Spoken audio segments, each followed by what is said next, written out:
കുടുംബത്തിലൊരു അപകട മരണം ഉണ്ടായിക്കഴിഞ്ഞാൽ അന്വേഷിക്കാനുള്ള യാതൊരു സംവിധാനവും നാട്ടിലന്ന് ഉണ്ടായിരുന്നില്ലേ?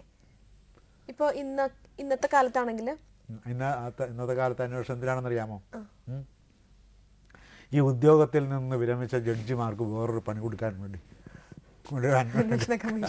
ഈ അന്വേഷണം ഇല്ലാതെ തന്നെ വസ്തുതകൾ ആൾക്ക് മനസ്സിലാവും. ജനങ്ങൾ വിശ്വസിച്ചില്ല ഇത്.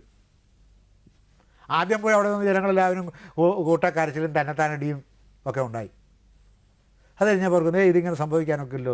പിന്നെയും ആരോ വിശ്വസിപ്പിക്കാൻ പ്രേരകമായത് ഒരു സ്ത്രീയുടെ എല്ലിനും കൂടും, ജഡമല്ല, സ്ത്രീയുടെ എല്ലിനും കൂടും 5 പുരുഷന്മാരുടെ എല്ലും കൂടും കിട്ടി. പക്ഷെ അതിൽ ഭീമൻ്റെ രൂപത്തിലുള്ളൊരു എല്ലിനും കൂടും അല്ല കണ്ടത് അവിടെ. അപ്പോൾ അതൊക്കെ ആളുകൾക്ക് സംശയം ജനിപ്പിച്ചതാണ്. ഈ സത്യം എന്ന് പറയുന്നത് ജനങ്ങൾക്ക് വെറുതെ തോന്നും. എന്താ കാരണം? ജനങ്ങളുടെ ഉള്ളിൽ ഈ ചൈതന്യം ഇരിക്കുകയാണ്. അത് വേണ്ട തരത്തിൽ അവരുപയോഗിക്കുന്നില്ലെങ്കിൽ ഈ ചൈതന്യം ഇരിക്കുന്നുണ്ട്. അപ്പോൾ വെറുതെ തോന്നുന്ന ഒരു തോന്നൽ സത്യമായിരിക്കും. പിന്നെ അവർ തന്നെ യുക്തിപൂർവ്വം അതിനെ നിഷേധിച്ച് കളയും. അങ്ങനെ വരാൻ സാധ്യതയില്ല. ഇപ്പോൾ 6 പേരെയും കൂടിയൊക്കെ അങ്ങനെ കൊല്ലാൻ ദുര്യോധനൻ മുതിരുമോ എന്ന സൗജന്യ ചിന്ത വരും. അപ്പോൾ സത്യം കണ്ടുപിടിക്കാൻ നമുക്ക് നേരിട്ട് നമ്മുടെ ശരീരത്തിലില്ലാത്ത വേറെ ഒരു അവയവം നമ്മുടെ അന്തർഗുഹയിൽ, മനുഷ്യൻ്റെ ചിന്തയുടെ മനോഹരമായ വെളിച്ചത്തിൻ്റെ അന്തർഗുഹയിൽ, വെളിച്ചം അധിവസിക്കുന്ന അന്തർഗുഹയിൽ, പ്രകാശത്തിൻ്റെ അന്തർഗുഹയിൽ സ്ഥിതി ചെയ്യുന്നു. അപ്പോൾ എല്ലാവർക്കും അത് തോന്നും. പക്ഷെ തോന്നിക്കഴിഞ്ഞിട്ട് നാം യുക്തി ഉപയോഗിച്ച് അത് നിഷേധിക്കും. സാധ്യത കുറവാണതിന്. അവർ മരിച്ചു പോയിട്ടുണ്ടാവും. മരിച്ചു പോയില്ലെങ്കിൽ പിന്നെ അവരെവിടെ പോയി എന്നുള്ള ചിന്തയാണ്. ഇവിടെ നിന്ന് എങ്ങനെ രക്ഷപ്രാപിക്കും? ആളുകൾ വന്ന് ഈ പിന്നെ തുരങ്കവില അടഞ്ഞുപോയി. ആളുകൾ കൂട്ടം കൂടി കരഞ്ഞ് ബഹളം ഉണ്ടാക്കി. അപ്പോൾ അങ്ങനെ അവിടെ നിന്ന് രക്ഷപ്പെട്ടു എന്നുള്ളതിന് ഒരു തെളിവുമില്ല. തന്നെത്താനടിക്കുകയും ഒക്കെ ഉണ്ടായി. അതൊക്കെ വർണ്ണിക്കുന്നതാണ്. അതിമനോഹരമായ വർണ്ണനാണ് വ്യാസൻ്റെ അത്. പിന്നെ കാട്ടിലേക്ക് ചെന്നാൽ പിന്നെ വ്യാസൻ്റെ ഭാവനയ്ക്ക് താണ്ഡവമാടാനുള്ള രംഗമായി. വ്യാസൻ വർണ്ണിക്കാത്ത മരങ്ങൾ ഭാരതത്തിലില്ല. ഓരോ മരങ്ങൾ, ഇതൊക്കെയാണ് ഈ ആളുകൾക്ക് പ്രാർത്ഥനകുന്നത്. ഒരു കഥ പറഞ്ഞു പോകുമ്പോൾ ഈ കഥയിൽ കാട് വർണ്ണിക്കാൻ തന്നെ ഒരു പർവ്വമാണ് അദ്ദേഹം ഉപയോഗിക്കുന്നത്.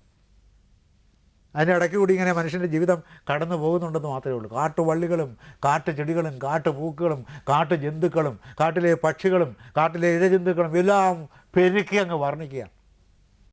ഒന്നിനെയും വിട്ടുകളയുന്നില്ല. അപ്പോൾ അങ്ങനെ ഒരു വർണ്ണനയുണ്ടോ? ഇത് അനുചിതമായ വർണ്ണനയല്ലേ എന്നാണ്. ഇത് എന്തുകൊണ്ടാണ് അങ്ങനെ തോന്നുന്നത്? അനുചിതമായ വർണ്ണനയാണെന്ന് തോന്നുന്നത്. അനുചിതമായ വർണ്ണനയാണ് എന്ന് തോന്നാനുള്ള കാരണം നാം വായിച്ച് ശീലിച്ചിട്ടുള്ള കൃതികളിലെ വർണ്ണന കണ്ടിട്ടാണ് അതങ്ങനെ തോന്നുന്നത്. എങ്ങനെയുള്ള കൃതികളാണ് നാം വായിച്ച് ശീലിച്ചിരിക്കുന്നത്? റൊമാൻറ്റിക് കൃതികളാണ്, അല്ലെങ്കിൽ റിയലിസ്റ്റിക് കൃതികളാണ്, ചെറിയ ചെറിയ ഖണ്ഡകവിതകളാണ്, ലിറിക്കൽ പോയട്രിയാണ് ഈ വായിച്ച് ശീലിച്ചിരിക്കുന്നത്. നമ്മുടെ കാലഘട്ടത്തിൽ ഉള്ള ആളുകൾ വിദ്യാഭ്യാസപരമായോ അല്ലെങ്കിൽ സ്വന്തം താല്പര്യപ്രകാരമോ വായിച്ച് ശീലിച്ചിട്ടുള്ളത് കൊച്ചു കൊച്ചു കൃതികളും ഖണ്ഡകവിതകളുമാണ്. ഇപ്പോൾ ചങ്ങമ്പുഴയുടെ കൃതികൾ, ഏറ്റവും വലിയൊരു കൃതി രമണനാണ്. രമണൻ എന്ന കൃതി തന്നെ ചെറിയ കൃതിയാണ്. അദ്ദേഹത്തിൻ്റെ കൃതികൾ വെച്ച് താരതമ്യേന വലുതാണെന്നേ ഉള്ളൂ. പിന്നെ ഉള്ളത് മഹാകാവ്യങ്ങൾ എന്ന വകുപ്പിൽപ്പെടുന്നതാണ് ഉമാകേരളം. ആരെങ്കിലും കൈകൊണ്ട് തൊടുവോ ഉമാകേരളം?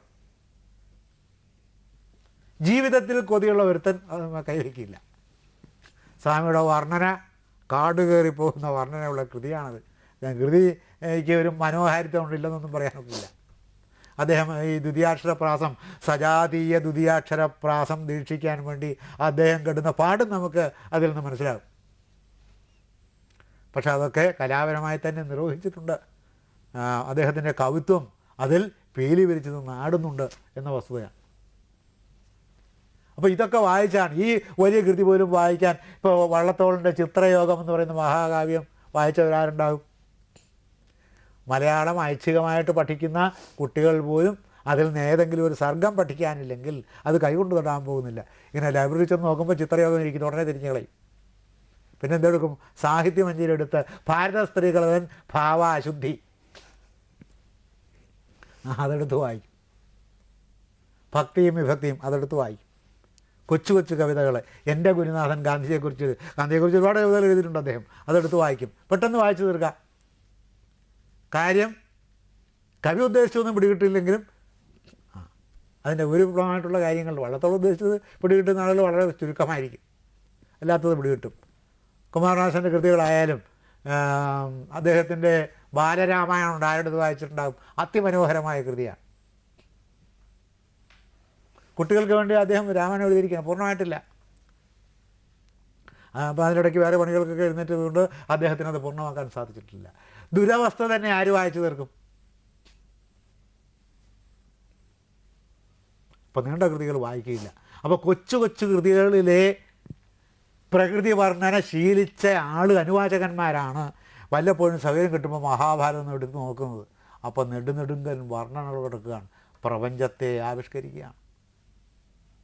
നമ്മുടെ കവികൾ അവരുടെ ഒരു ഭാവമാണ്, അല്ലെങ്കിൽ അവരുടെ ഒരു ക്രിയയാണ്, അല്ലെങ്കിൽ ഒരു പ്രകൃതി ദൃശ്യമാണ് ആവിഷ്കരിക്കുന്നത്.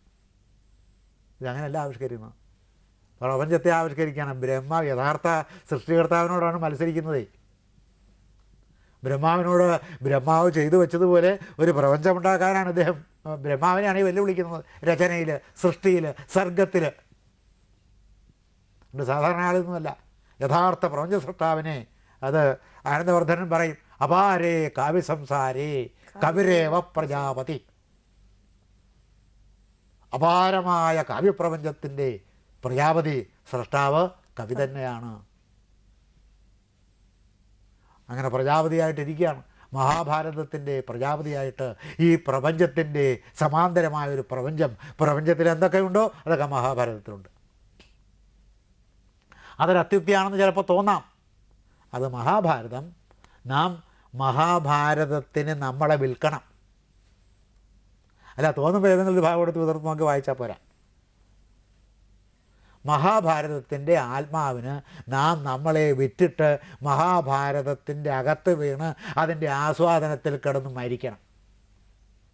ഒരു ആസ്വാദന മൃത്യു എന്നൊരു വാക്ക് പറയാമതിന്. അപ്പോൾ ഒരു ആസ്വാദന മൃത്യു നാം പ്രാപിക്കുമ്പോഴാണ് ഇത് ഒരു മഹാനായ കലാകാരൻ, ആ മഹാനായ കലാകാരൻ്റെ സർവസിദ്ധികളും രചനാ സാമഗ്രികളെടുത്ത് പരിപൂർണമായി കത്തിച്ച് കളഞ്ഞിരിക്കുന്നതാണ് ഈ കൃതി നമുക്ക് തോന്നുന്നല്ല, അത് നാം സാക്ഷാത്കരിക്കും. അപ്പോഴാണ് വ്യാസൻ്റെ മഹത്വം മനസ്സിലാകുന്നത്.